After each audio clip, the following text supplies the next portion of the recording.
시간의 주인이시오 시간의 섭리를 홀로 수행하시는 우리 아버지 하나님, 주일의 안식을 통하여서 영원한 안식을 맛보게 하시는 은혜를 입고 또 한 주간의 삶을 시작하는 이날,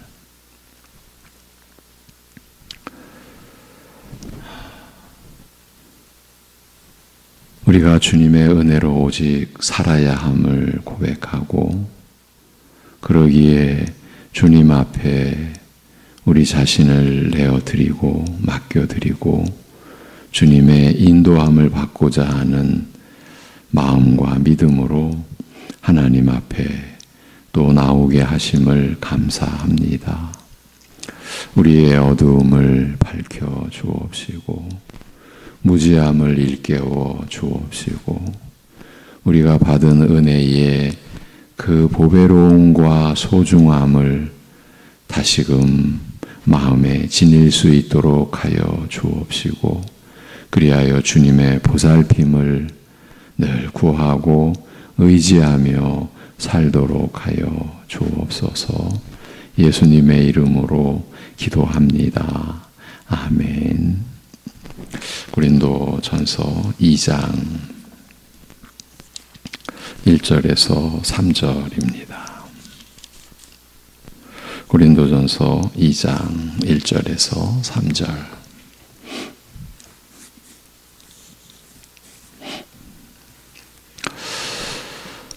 같이 보시겠습니다. 고린도전서 2장 1절에서 3절. 형제들아, 내가 너희에게 나아가 하나님의 증거를 전할 때에 말과 지혜의 아름다운 것으로 아니하였나니 내가 너희 중에서 예수 그리스도와 그가 십자가에 못 박히신 것 외에는 아무것도 알지 아니하기로 작정하였음이라. 내가 너희 가운데 거할 때에 약하고 두려워하고 심히 떨었노라. 아멘. 우리 1장 17절도 다시 같이 좀 보시겠습니다. 1장 17절. 다 같이. 그리스도께서 나를 보내심은 세례를 베풀게 하려 하심이 아니요 오직 복음을 전하게 하려 하심이로되 말의 지혜로 하지 아니함은 그리스도의 십자가가 헛되지 않게 하려 함이라. 아멘. 본문으로 나눈 지난주 말씀의 내용은 참 힘들고 어려운 부분이 많았습니다. 1장 17절에서 그리스도께서 나를 보내심은 바울 사도의 진술입니다. 그리스도께서 나를 보내심은 오직 복음을 전하게 하려 하심이로되 말의 지혜로 하지 아니함은 그리스도의 십자가가 헛되지 않게 하려 함이라고 하고 2장 1절에서 형제들아 내가 너희에게 나아가 하나님의 증거를 전할 때에 말과 지혜의 아름다운 것으로 아니하였나니 라고 되어 있는 이 동일한 진술의 내용을 이 두 절에 동일하게 진술되어 있는 내용을 함께 살피고 있는 중입니다. 바울 사도는 내가 너희에게 나아갔다고 언급하면서도 그 앞서는 그리스도께서 나를 보내셨다고 진술을 합니다. 이 진술을 통해서 말씀 사역자의 그리스도께서 나를 보내셨다는 소명의식을 확인할 수 있었고 성도의 입장에서는 그리스도로부터 보내심을 받은 그 말씀의 일꾼에 대한 자세, 기본 자세와 교회의 현실을 돌아보기도 했습니다. 이제 우리가 나눈 내용의 핵심은 그리스도의 보내심을 받은 말씀의 일꾼에 대한 관점이 교회 안에서 흐려지거나 무너질 때 그러니까 말씀의 일꾼과 신자와의 관계가 그저 인간적인 관계, 인간적인 관점에서 그 관계가 드러나거나 또 그렇게 그 관계를 보게 될 때, 이걸 다른 말로 말하면 그리스도의 보내심을 받은 말씀의 일꾼에 대한 관점이 교회 안에서 흐려지거나 무뎌질 때, 무너질 때, 그것은 다름 아닌 말씀의 권위, 달리 말하면 복음의 권위가 무너지는 것으로 이어진다는 점입니다. 이 핵심적인 내용을 붙들고 이러한 일들이 일어나는 그 상황, 사례들을 나름대로 나눴던 것입니다. 이렇게 성경 말씀의 권위가 무너지면 모든 것을 판단하고 분별하는 기준이 사라진 것이나 마찬가지가 됩니다. 이제 그렇게 되면 필연적이죠. 그래서 자신의 주관대로, 자신이 옳다고 여기는 대로, 결국 자기 소견대로 믿음을 가지게 되고, 결국에는 점점 하나님의 말씀과 이제 상관없는 믿음으로까지 나아가서 그대로 굳어져 버릴 수가 있다. 이제 우리의 처지, 우리 안에 일어나고 있는 이러한 그 영적인 상태를 짚어드렸죠. 예. 그래서 힘들고 어려운 부분이 많다고 한 것입니다. 예, 그렇게 되어서 이제 자신이 이룬 믿음이니까 이제 스스로 믿음의 틀을 갖추고 그 믿음의 울타리를 치게 되는 지경까지도 나아갑니다. 나중에는 자신만의 그 울타리로 인하여 성경에 기록된 하나님의 말씀도 거부할 수 있게 됩니다. 이제 물론 이런 경우에 해당되는 교인으로서는 본인 스스로 믿음의 틀이니 믿음의 울타리니 하는 개념을 의식하고 있는 것은 아닐 것입니다. 그런데 목회 현장에서 이런 경우를 접하다 보니까 이제 그렇게 이제 보인 거죠. 그래서 이제 제가 그런 표현을 쓴 겁니다. 자신만의 틀이 짜여져 있구나. 거기다가 울타리까지 쳐놓았구나. 이제 이렇게 제가 이렇게 보이고 이렇게 보인 것을 이렇게 표현한 겁니다. 그 누구도 이런 경우에 해당되어서는 안 된다는 점을 다시 말씀을 드립니다. 왜냐하면 이렇게 되면 하나님의 말씀으로 사는 게 아니고 자신만의 믿음으로 사는 경우가 되기 때문입니다. 그래서 지난주에 자신만의 믿음에 대하여 제 나름대로 분석해 드려야 했던 것입니다. 이제 그동안 자기 믿음이라고도 표현해 왔는데 통상적으로 자기가 믿었다고 하는 믿음을 저는 이제 자기 믿음이라고 구술을 한 겁니다. 그러니까 제가 목회를 하면서 목회로 교회와 성도를 섬기면서 제가 접하게 된 경우들, 이러한 상황은 그대로 두면 안 되는데 이거는 반드시 고쳐져야 되는데 하는 그 부분이죠. 그러한 부분을 제가 볼 때 이건 자신만의 틀이 짜여져 있고 거기다가 울타리까지 쳐놓아서 접근하기가 어렵구나. 그러니까 돕기가 어렵구나. 그런 믿음으로는 곤란합니다.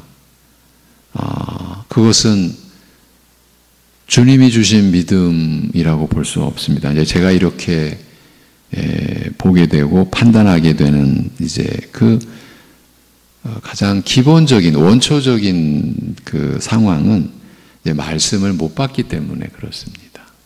하나님의 말씀, 우리는 하나님의 말씀으로 사는 사람인데 말씀을 못 받게 되면은 어떻게 되는 겁니까? 그래서 이제 목회를 하면서 그런 경우를 접할 때에 늘 곤혹스러웠습니다. 이 자기 믿음에 관해서는 이번만이 아니고 그동안 많이 다뤘던 주제입니다. 그런데도 이렇게 계속해서 다루고 있다는 것은 그만큼 어렵고 난해한 문제라는 것 아니겠습니까? 그리고 그러한 현실이 계속 이어지고 있는 겁니다. 초대교회 때, 그러니까 2000년 전에도 그런 상황이, 아니 구약의 역사 속에서도 늘 그런 상황이, 그러니까 자기가 하나님의 말씀을 그냥 자기가 풀어버리고 자기 식으로 스스로 이제 사사로이 푸는 거죠. 베드로 사도가 그렇게 경계하고 교회에 주의를 준 것처럼 하나님의 말씀을 사사로이 풀어서는 안 되는데 그냥 사사로이 풀어버리는 것이 그냥 일상이 돼버리는 그런 경우가 우리 가운데 늘 있기 때문에, 그렇기 때문에 그 문제를 다루는 것은 그만큼 어렵고 난해하기 때문에 계속해서 이제 이 목사의 입장에서는 가볍게 넘길 문제가 아닌 거죠.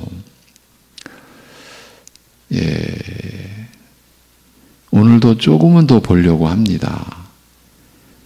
이렇게 되는 거는요, 이제 우리의 입장이 근본적으로 사람이라는 기본 속성과 부딪히고 있기 때문입니다. 우리의 입장은 사람이 스스로 하나님을 향한 믿음을 가질 수 없다는 것이죠. 바로 이 점 때문에 우리로서는 믿음이 어렵고 난해한 문제가 되는 것입니다. 사람이 종교를 선택해서 나름대로 신앙을 가지고 살아가는 것을 생각해 보십시오.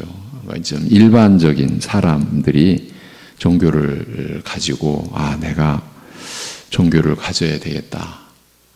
그리고 자기 나름대로 종교를 선택하고, 우리 성도님들 중에서도 처음에는 이렇게 출발한 분들이 분명히 계시죠. 제 앞에서 그렇게 고백하신 분도 있고, 처음에 자기는 교회를 선택하려고 한 것이 아니라 종교를 선택하려고 했다. 종교 하나는 가져야 되겠다. 그러니까 많은 종교 중에 하나는 꼭 가져야 되겠다. 그래서 자기가 보기에는 그래도 교회가 괜찮을 것 같았다는 거죠. 그래서 교회를 선택하는데 또 우리 송내중앙교회를 어떤 이제 연유로 인해서 선택하게 됐다. 대개는 이렇다고 봐야 될 것 같습니다.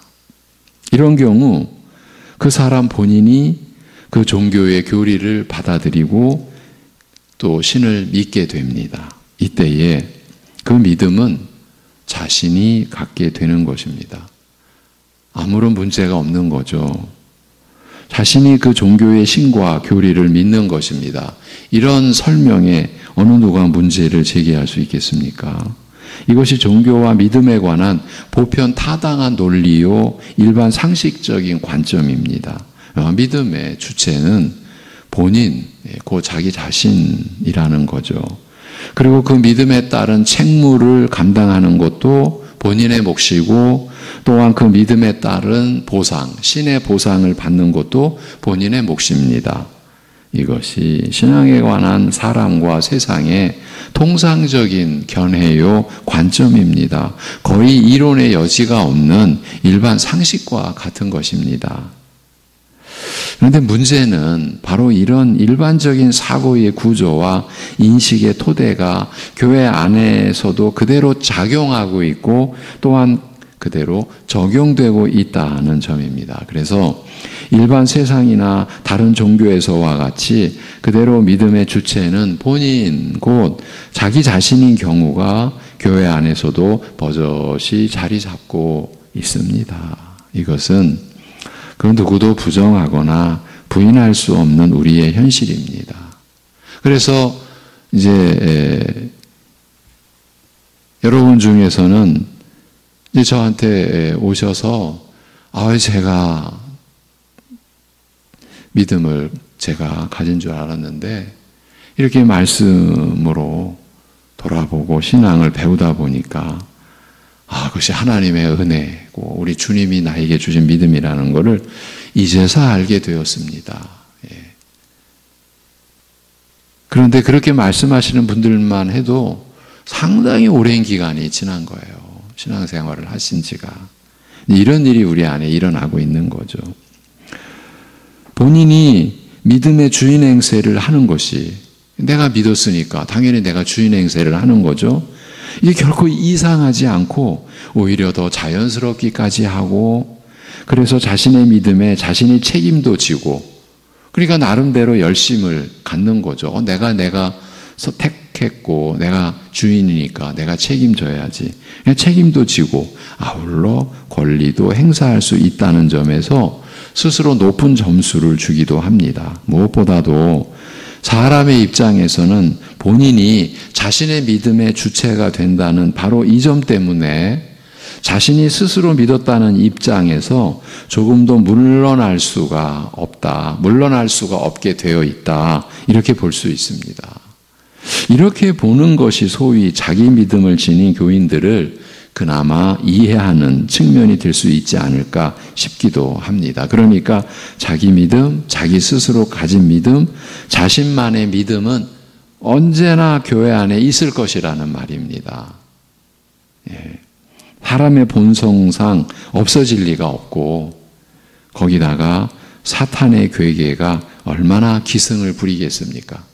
지난주 하루는 이 사탄이 역사하는 그 표적, 목표가 우리의 믿음에 있지 않을까.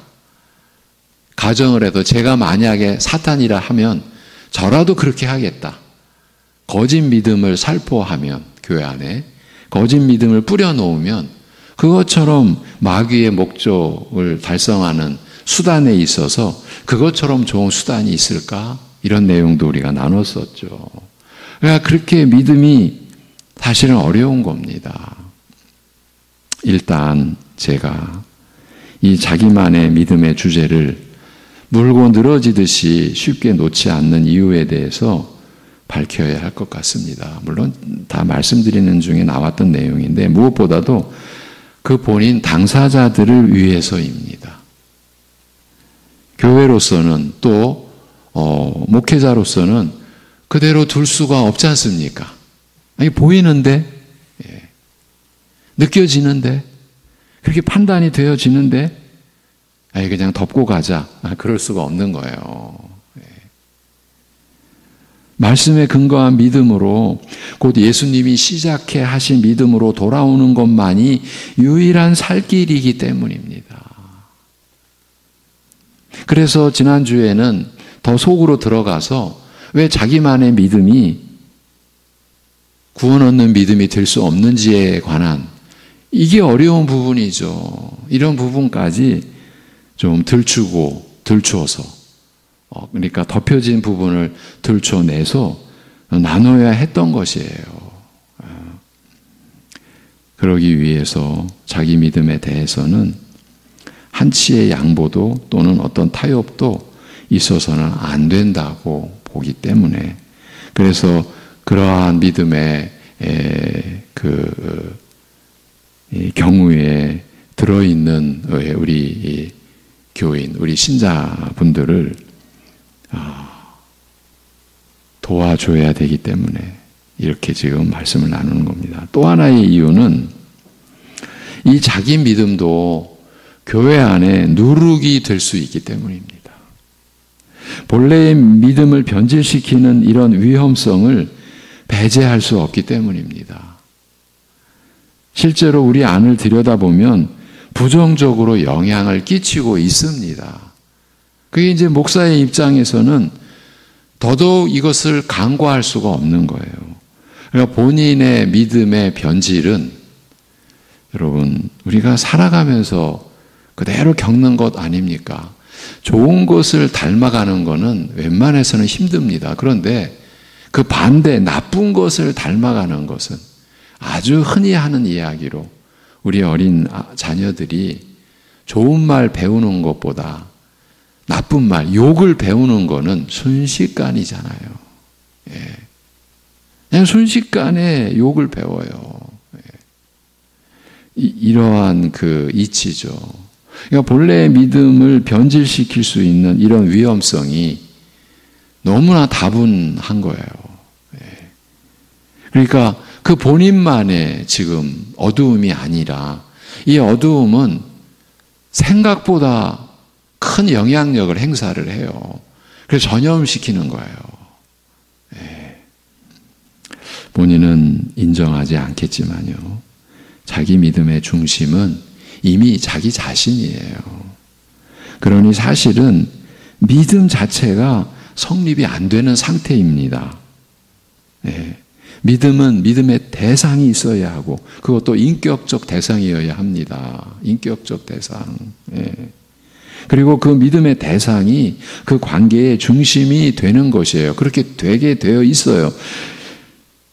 그러니까 그 믿음의 대상을 의지하고 믿게 되는 거죠. 그분이 이렇게 믿음으로 이루어진 관계의 중심이 되시는 분이니까.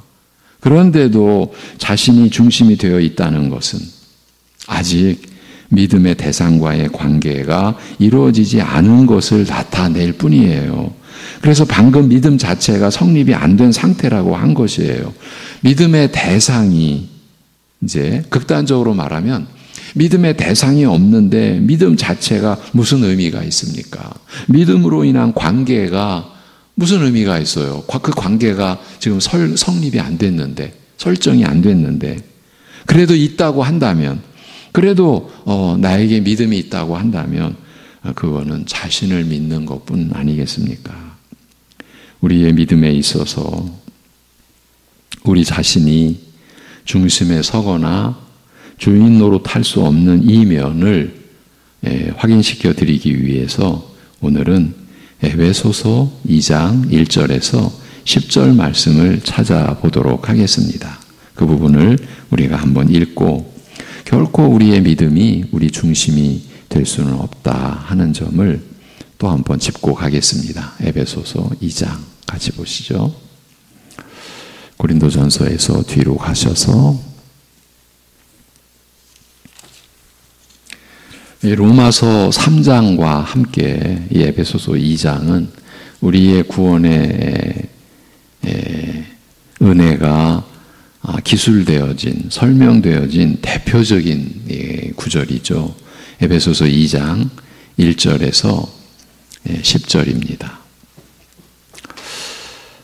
이 흐름을 우리가 쭉 읽어보자는 겁니다. 그게 중요하기 때문입니다.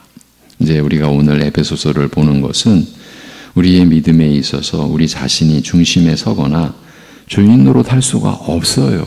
우리가 이러한 말씀에 붙들릴 수만 있다면 2장 1절부터 10절 같이 읽습니다. 다 같이. 그는 허물과 죄로 죽었던 너희를 살리셨도다. 그때에 너희는 그 가운데서 행하여 이 세상 풍조를 따르고 공중의 권세 잡은 자를 따랐으니 곧 지금 불순종의 아들들 가운데서 역사하는 영이라. 전에는 우리도 다 그 가운데서 우리 육체의 욕심을 따라 지내며 육체와 마음에 원하는 것을 하여 다른 이들과 같이 본질상 진노의 자녀이었더니 긍휼이 풍성하신 하나님이 우리를 사랑하신 그 큰 사랑을 인하여 허물로 죽은 우리를 그리스도와 함께 살리셨으니 너희는 은혜로 구원을 받은 것이라. 또 함께 일으키사 그리스도 예수 안에서 함께 하늘에 앉히시니 이는 그리스도 예수 안에서 우리에게 자비하심으로써 그 은혜의 지극히 풍성함을 오는 여러 세대에 나타내려 하심이라.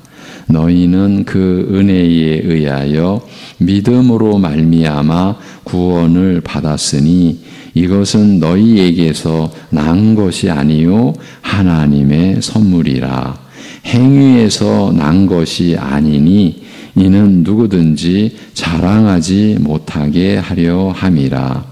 우리는 그가 만드신 바라 그리스도 안에서 선한 일을 위하여 지으심을 받은 자니 이 일은 하나님이 전에 예비하사 우리로 그 가운데서 행하게 하려 하심이니라. 아멘.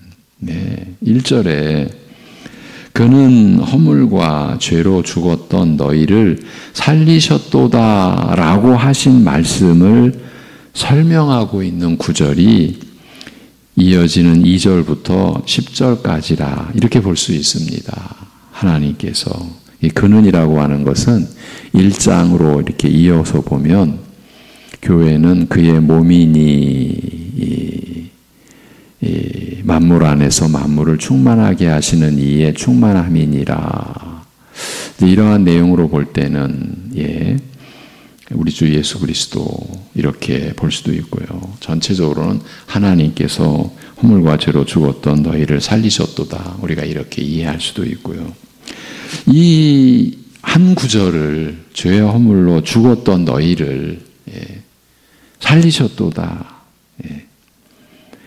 그럼 어떻게 이런 일이 일어났는가를 설명하는 거죠. 먼저 허물과 죄로 죽었던 상태에 대한 설명이 2절, 3절에 나오죠. 우리가 읽은 그대로죠.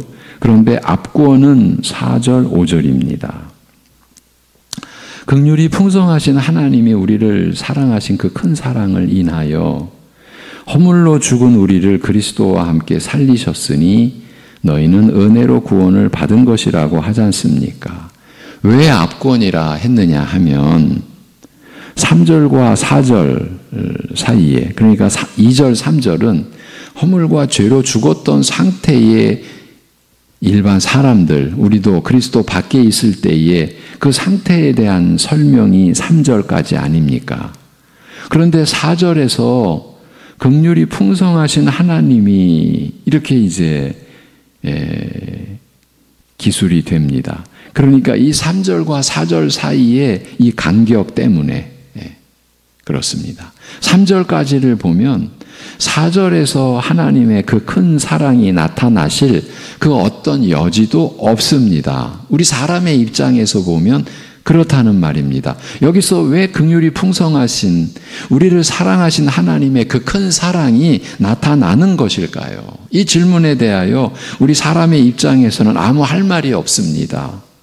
우리로서는 알 길이 없다는 말입니다.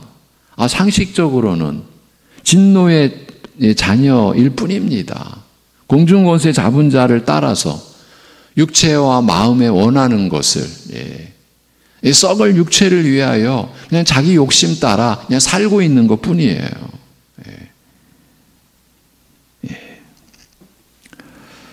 이렇게 허물과 죄로 우리는 죽어 있었던 상태 아닙니까?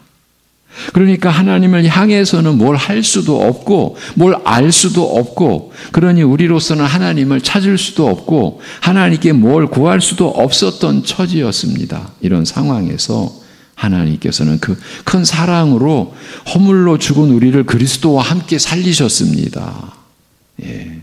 그리스도와 함께 살리셨다라는 것은 여러분이 이미 아시는 대로 그리스도께서 우리의 죄로 죽으시고 다시 살아나실 때에 우리도 그리스도와 하나 되어 죄에 대하여 그리스도와 함께 죽고 부활하신 그리스도와 함께 우리가 이제 의에 대하여 살게 됐다라는 그것을 한마디로 그리스도와 함께 살리셨다라고 한 것이죠.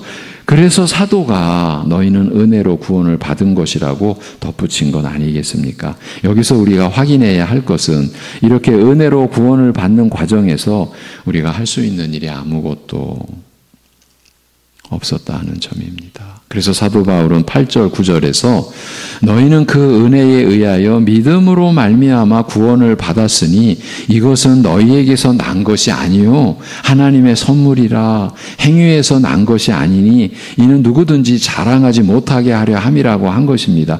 너희는 그 은혜에 의하여 믿음으로 말미암아 구원을 받았다라고 하는 이것이 너희에게서 난 것이 아니다. 오직 하나님께서 베푸신 은사요 선물이다라고 하는 말씀입니다. 이 점을 확증하기 위해 행위에서 난 것이 아니니 이는 누구든지 자랑하지 못하게 하려 함이라고 바울은 덧붙였습니다. 행위에서 난 것이 아니라는 말은 사람의 입장에서는 할 것이 아무것도 없었다. 어떤 할 일뿐만 아니라 어떤 일뿐만이 아니라 어떤 생각도 기대도 소망도 아무것도 가질 수 없었다. 그 뜻입니다. 우리의 믿음에 있어서조차도 우리는 우리 자신이 중심에 서거나 주인 노릇할 수 없다고. 그래서 이 점을 확인시켜 드리기 위해서 이 에베소서의 말씀을 보자고 하지 않았습니까? 오늘도 말씀의 권위가 실종된 상태를 설명드리는 것으로 시작했습니다. 그리고 말씀의 권위가 실종되는 과정에는 교회의 머리 되신 그리스도께서 말씀의 일꾼을 보내신다는 믿음과, 물론 이것은 성경에 근거한 믿음이죠. 그리고 교회의 인식이 결여된 상태가 결부된다는 점을 확인시켜 드리기 위해서였습니다. 그리고 오늘도 자기 믿음에 관한 내용을 어느 정도 다뤘습니다. 말씀의 권위가 제자리를 잃음으로써 나타나는 대표적인 케이스가 자기 믿음이라고 볼 수 있기 때문입니다. 그래서 에베소서를 통해서 말씀을 따르게 되면 자기만의 믿음, 곧 자기가 만들어낸 믿음은 근본적으로 설 자리가 없다는 이 점을 확인해 드린 것입니다. 그래서 이제 제가 물론 그러한 이제 변화가 있었다고 해서 성도님들이 다 목회자에게 와서 내가 그런 변화를 경험했습니다라고 말씀하시는 것은 아니죠. 이제 그 가운데 몇 분이 저에게 내가 믿은 게 아니라는 것을 이제서 알았습니다. 이제 이런 그 고백을 할 때 참 감사한 것이죠. 이 목회자인 저도 겪은 과정이거든요. 저라고 별 수 있겠습니까? 저도 제가 지닌 믿음이라, 그리고 제가 믿음의 주인 행세를 해왔던 그런 과정을 겪은, 그리고 그 겪었다라는 건 은혜지 않습니까? 헤쳐나왔다라는 그 전제하에서 겪었던 것이다라고 말씀을 드리니까, 그래서 그런 은혜를 서로 나누는 것 정말 감사한 일인 것이죠. 기도드리겠습니다. 하나님 아버지, 우리가 떡으로만 사는 것이 아니라 하나님의 말씀으로 사는 것임을 일깨워 주신 아버지 하나님, 오늘도 우리가 말씀으로 우리 자신을 들여다 보았습니다. 이러한 인도하심을 우리가 받기에 우리의 믿음을 돌아보고 확인하고 점검하고 있는 이 상황을 긍휼히 여겨 주옵시고, 참 말씀 안에서 경계받고 주의를 받은 대로 잘못되고 거짓된 믿음으로 자라가는 것이 두려워서 말씀에 근거한 바른 믿음으로 자라가고자 하는 열심으로, 이러한 열심을 주신 은혜 안에서 우리 자신을 돌아보고 있사오니, 대충 돌아보는 것이 아니라 하나님의 진리의 말씀에 비추고 근거하고 그 말씀을 깨닫는 은혜 안에서 우리가 지닌 믿음의 실체를 분별할 수 있도록 하여 주시옵소서. 주님을 잘못 알고서도 우리가 주님을 많이 안다고 풍성하게 아는 지식을 가졌다고 하는 그런 잘못과 거짓의 늪에 우리가 빠져들지 않도록 이미 빠져든 상황에서도 우리를 건져 주옵시고, 하나님을 말씀으로 바로 아는 그 기쁨이, 그 즐거움이 얼마나 우리에게 귀하고 소중한 것인지를 체험할 수 있는 신앙이 되게 하여 주시옵소서. 하나님 아버지, 온 땅, 우리나라 온 땅이 마치 한없이 비가 내리듯 슬픔에 젖어 있습니다.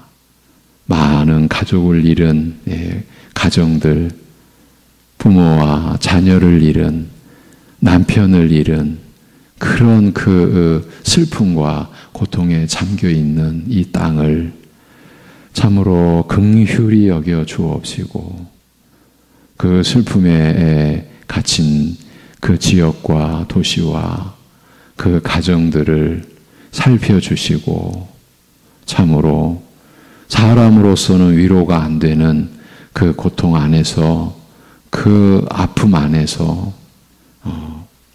하나님 살펴주시는 은혜 안에서 참으로 그 슬픔을 딛고 또 일어설 수 있는 은혜를 허락하여 주옵소서. 아버지 하나님, 사랑하는 성도들 여러 가지로 연약함과 어려움을 겪고 있습니다. 그러기에 모든 것을 주님께 맡겨드리며 모든 평강에 뛰어난 모든 지각에 뛰어난 하나님의 평강이 우리의 마음과 생각을 지켜주시는 그 은혜로 주님을 의지하며 살 수 있도록 하여 주시옵소서. 예수님의 이름으로 기도하옵나이다. 아멘.